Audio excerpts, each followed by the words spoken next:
अरे जैसे कि अपन सबसे पहले ये बताइए कि जो डब्ल्यू है उसकी जॉब प्रोफाइल के बारे में बताइए। जो डब्ल्यू है सहायक कृषि अधिकारी, जी सर। ये है जो सहायक कृषि अधिकारी क्षेत्र होते हैं। कहीं पे 8 पंचायत पे, कहीं हाँ। 9 पे है, कहीं 10 पे है, कहीं जैसलमेर बाढ़ में जरूरत में ज़्यादा भी हो सकती है। हाँ सर। कम ज़्यादा कई बिल्कुल। 6 पे ही है। हाँ।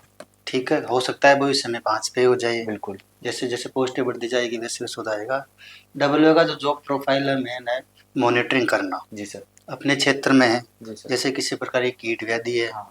फसलों में आ रही है, हाँ। तो उसके बारे में कृषि पर्यवेक्षकों को उसके बार बार उसके बारे में बताना। सही। भाई किसी क्षेत्र में घूम के आप देखो किसानों के कोई प्रॉब्लम तो नहीं आ रही है, सही। किसी प्रकार की बीमारी आ गई तो उसका ट्रीटमेंट बताएं उनको। बिल्कुल। ठीक है, और जो भी एग्रीकल्चर की पैकेज एंड प्रैक्टिस है क्रॉप्स की, हाँ। उसके बारे में भी हम ट्रेनिंग के माध्यम से किसानों को बताते हैं। जी। गवर्नमेंट ट्रेनिंग करवाती है, अलॉटमेंट करती है। प्रत्येक कृषि पर्यवेक्षक के साल में 2-2 3-3 ट्रेनिंग्स आती है। जी। और कई तरह की योजनाएं जिनमें ट्रेनिंग्स आती है, तो किसानों को ट्रेनिंग के माध्यम से सीड से लेकर के हाँ। कीट व्याधि किसी भी प्रकार की जो एग्रीकल्चर से रिलेटेड है, कई सब्सिडी संबंधित है, हाँ। तारबंदी है, फार्म पॉन्ड है, कृषि यंत्र है। हाँ। आजकल ओवर में बेड्स का भी चल गया हाँ है, बिल्कुल। तो उनका भी है। तो ये डीबीटी स्कीम है 5-6, तो हाँ। ऑफलाइन वर्क है, वो हाँ। तो करना ही पड़ता है। कई तरह के डेमोन्स्ट्रेशन आते हैं, बिल्कुल। सरसों के आते हैं, हाँ। गेहूं के आते हैं, जी। तो उनको डेमोन्स्ट्रेशन को लगाना पड़ता है। उनको किसानों को एक योजना है बीएसवाई, हाँ। मुख्यमंत्री 20 वाला में, जी उसमें किसानों को फाउंडेशन सीड दिया जाता है। जी सर बिल्कुल। वो फाउंडेशन सीड इसलिए दिया जाता है क्योंकि किसान को सर्टिफाइड प्रमाणित बीज बोना पड़ता है। बिल्कुल। तो प्रमाणित बीज पर गवर्नमेंट के पास इतना नहीं है, हाँ। या अवेलेबल नहीं हो पाता। बिल्कुल। तो किसान को फाउंडेशन सीड देके उसकी अगली पीढ़ी तैयार करते हैं प्रमाणित बीज, तो ताकि बिल्कुल। उसी किसान से उसी गांव के लोग लेके उसको बोले, बिल्कुल जिसमें सही। किसी प्रकार की कोई कीट व्याधि संबंधित कई तरह की वेराइटियां आती है। जैसे चने में आई है हाँ। 2171 आई है, मस्टर्ड में आई है हाँ। RS 761 आई है। हाँ। तो ये डेमोन्स्ट्रेशन आयोजन करवाना, मिनी किट्स का वितरण कराना कृषि बिल्कुल। पर्यवेक्षक के माध्यम से। जो भी हाँ। मिनी किट्स पंचायत वार इनको आवंटन किया हाँ। जाता है। हाँ। आजकल ऑनलाइन है, राज किसान सत्यापन ऐप से ही बांटते हैं। सही। जितने भी किसानों जन आधार लाइए, OTP जाएगा, और उस पर OTP जाएगा, मैसेज भी जाएगा, भाई आपको इतने किलो का बीज मिनी किट निःशुल्क दिया जाता है। बिल्कुल सही।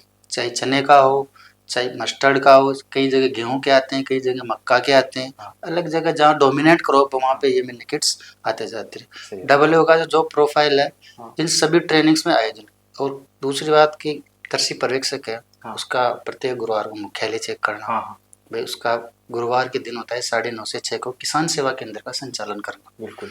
तो 9:30 से 6 जितने भी किसान आएंगे, हाँ। उनका नाम लिखेंगे, उनकी समस्या और उनका निराकरण बिल्कुल। बिल्कुल किस कृषि पर्यवेक्षक करके भेजेगा। 5 दिन, एक दिन तो ये हो गया, 4 दिन वो 12 बजे तक किसान पाठशाला का आयोजन करेंगे। अच्छा हाँ डब्ल्यू। कृषि अच्छा पर्यवेक्षक कृषि पर्यवेक्षक। हाँ जिसका मॉनिटरिंग करेगा डब्ल्यू। बिल्कुल। हाँ। 9:30 से 12 बजे तक तो आपको किसान पाठशाला का आयोजन करना, जिसमें जो भी किसान आए हाँ। उनको बताना है किसी प्रकार की बीमारी, कोई सब्सिडी से लेके रिलेटेड हाँ। से। उसके बाद में फील्ड में घूमेगा, हाँ। उसमें कीट व्याधि से संबंधित किसानों से कांटेक्ट करेगा, बिल्कुल। जो भी है उसकी पूरी जिम्मेदारी उनको समझाएगा, बिल्कुल। और डब्ल्यू प्रॉपर रूप से उसको मॉनिटर करेगा, बिल्कुल। देखता रहेगा। अच्छा हाँ यानी डब्ल्यू के अंडर में होते हैं कृषि डब्ल्यू पर्यवेक्षक। तो इसे एक डब्ल्यू के अंडर में कितने कृषि पर्यवेक्षक होते हैं? एक डब्ल्यू के अंडर में कई जगह मान लो कि 10 भी हो सकते हैं। हाँ। हो सकता है पंचायत ज़्यादा हो तो 10 में। ऐसा है, एक कृषि पर्यवेक्षक एक पंचायत में होना चाहिए, लेकिन गवर्नमेंट ने कई जगह 2 पंचायत भी है, कई जगह 3 भी है। सही। पोस्टें क्रिएट नहीं कर पा रहे हैं, क्रिएट हाँ। करेंगे तो फिर भविष्य में बढ़ जाएगी। सही। कई जगह 6 भी हो सकते हैं, 5 भी हो सकते हैं। हाँ। अलग अलग डिपेंड करता है। जैसे एक जो डब्ल्यू होता है वो एक तहसील पे एक ही होता है या डब्ल्यू जो होता है, हाँ, सर। डब्ल्यू तहसील पे नहीं होता। डब्ल्यू जैसे पटवारियों में गिरदावर सर्किल बनाए हैं, वैसे ही डब्ल्यू सर्किल बनाए हैं। अच्छा जैसे सर एक बिल्कुल। गिरदावर के पास 5 पटवारी है, हाँ। 6 पटवारी है, बिल्कुल। कई 7 है, तो वैसे ही डब्ल्यू सर्किल बनाए गए। बिल्कुल। तो अपने जिले में करीबन टोटल 38 डब्ल्यू सर्किल है। अच्छा 38 जैसे टोंक डिस्ट्रिक्ट में है ना? टोंक डिस्ट्रिक्ट में। अच्छा तो सर